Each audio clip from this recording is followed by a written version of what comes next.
Together. We really appreciate it and we really need it. You know, on Inauguration Day, I just was feeling sick. I just felt terrible. Everybody was down. We didn't know what to do. We were depressed. And then the day after the inauguration was the Women's March. And millions of people all over the country turned out to say, we didn't come to party, we came to fight. We're not giving up, we're not shutting up, and we are here, you're gonna have to reckon with us. And that made me feel a whole lot better, but what we need to do is keep that momentum going, and that's why meetings like this are so very important. We wanna keep people energized, we wanna keep them involved, and we wanna use these kinds of forum to educate the rest of the public about just what is going on.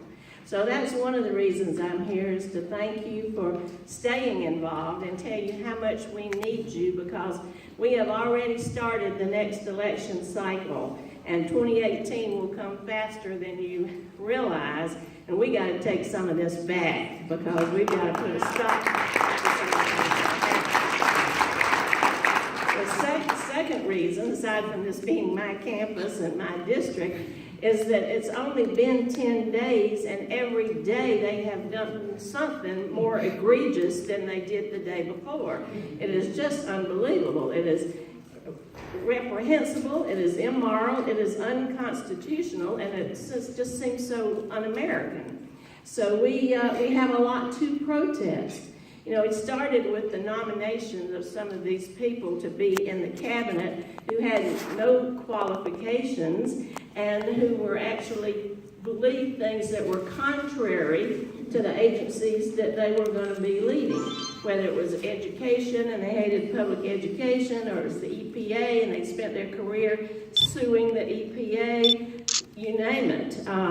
Energy went right after energy. They put a hiring freeze in place.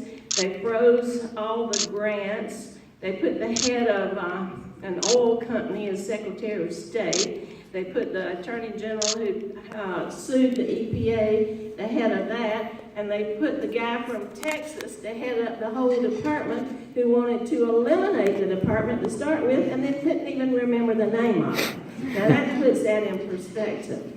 Then they want to do away with Obamacare. That's their goal there. And now this attack on our immigrants from predominantly Muslim countries and refugees, the most desperate people in the world, fleeing not just for economic prosperity, but for their very lives and the lives of their children, and to say they are the terrorists. Well, I can tell you it's a 13-step, 2-year process to be a refugee. It's not like just walking through the metal detectors. It takes a lot. These aren't the people who are the terrorists. These are the victims of terrorism, but that doesn't seem to matter. And now we don't know what's coming next, but the possibility is an attack on the LGBT community. So it's not stopping, it is just starting. And so having y'all involved, speaking out, informing people, talking to the press, writing your representatives, all of that is so very important. Our phone has been ringing off the hook since Election Day, and especially since the inauguration, of people who are just frightened. That's the only way you can describe what they have to say. They don't know what's going to happen to them. They don't know what's going to happen to their families. Are they going to be deported? What about DACA? We had people at the airport.